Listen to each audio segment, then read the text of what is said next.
Okay, so what I'm going to do now is we're ready to actually start pouring our lure now. So I'm just going to use Alumilite white, 2 parts. I use the white because it cures white, which is nice as a base for a lure.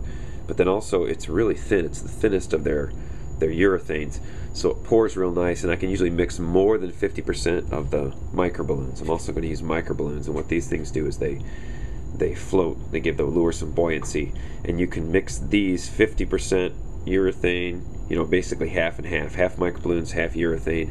With the white I can go just a little bit over the 50% to get a little bit more buoyancy if I need it. So I'm just going to mix that up. So they come with cups, and here's one that I've already poured, but one of the nice things about these little cups is this stuff just pops right out of there after you get done pouring, so you don't need to.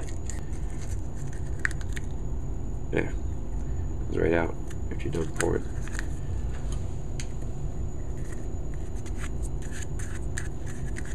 Okay, so it's going to take about 14 cc's to fill our mold.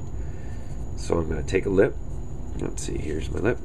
I'm going to take a lip now and slide this back in to my mold, just till it snugs up in there.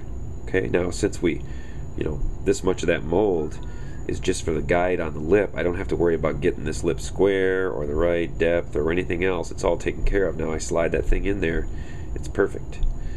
So we go back to our PVC that we made the mold in, and you just flip this thing over and it sticks right back in there. And when I tuck it back into the PVC, it's going to hold my little split in the bottom. It's going to hold that tight.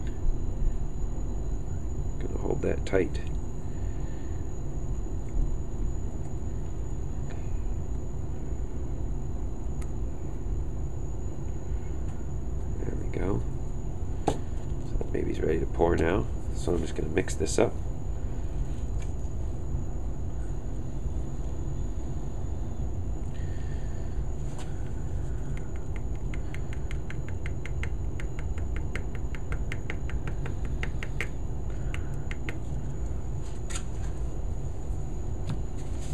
So this is the way I usually pour this stuff.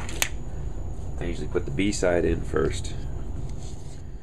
These little scoops. So the little scoops are 6 cc. So I'm trying to get 7 in there, or 6.5. So I usually just get a little.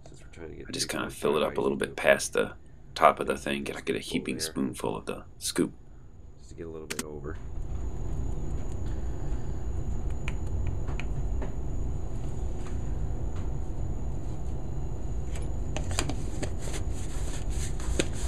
So the B side,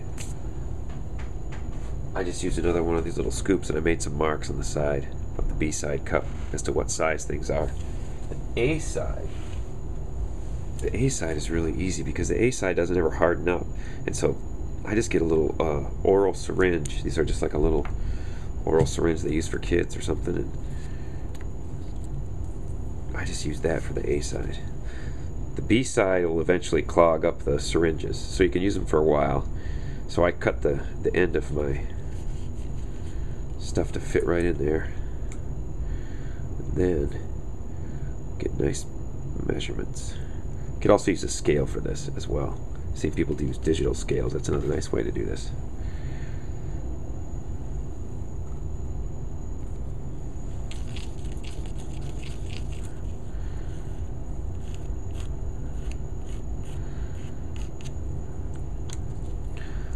Alright, pour it in.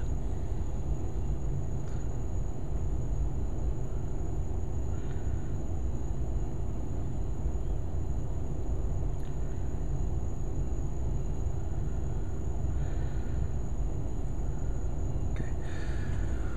So I fill it right up to the top there, just about up to the top. It's going to expand just a little bit, which is nice because it will make sure it gets in all those spots on the mold.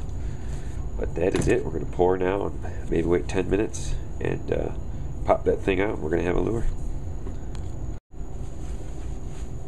Okay, so wait a little while here, maybe 10 minutes, and now it's hardened up for me, and I can tell because I'm poking it with my fingernail here, and it's pretty tough. You can see I poked it before and it left a mark, but now it's pretty solid. And so what I need to do, we can pull it right out of the mold, and you can see it got a nice seal on there. None of the None of the urethane has oozed down or oozed out the edges, so really is a nice way to make a mold for lures. Keeps it really simple and it does a really nice job. Okay, so what I have to do now is I got to pull this bait, this lure, forward through the mold, and so this little tail piece on there is going to stop that from happening. So what I do is I just take a pair of pliers, grab onto that nub that's sticking out the back end there, wiggle a little bit, and just break that off. So I broke that off. This is going to be ugly and messy, but that's alright, I'll sand that there. Okay, now once I get there, I'm ready to pull the thing out the front. So we'll split it apart, open it up. Usually come around the back side too and kind of push it out of the way.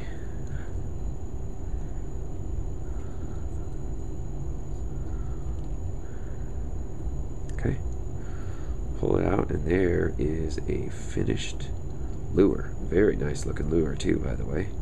So I got to clean up just a couple things now before it's ready to get painted.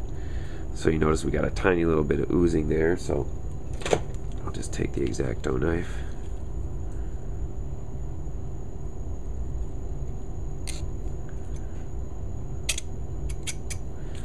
Trim that away. It's nice. Right now this stuff isn't totally cured, and it's nice to work at this. Now we got this little line where I cut the mold to get it out of there, so I just take my X-Acto knife there and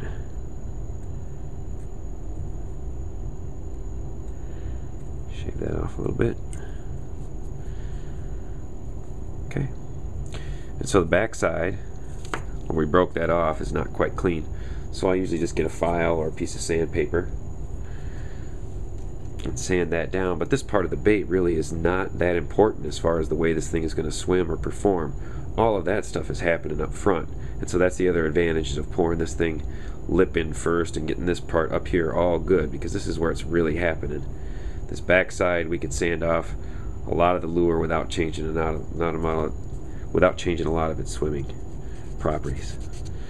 So I'll just sand this up here. Okay, ready to go now. And the nice thing about this is it took a while to make that first master. It was still relatively easy, but it took a while to make the first master. But now that we've got this mold poured, we are ready to go.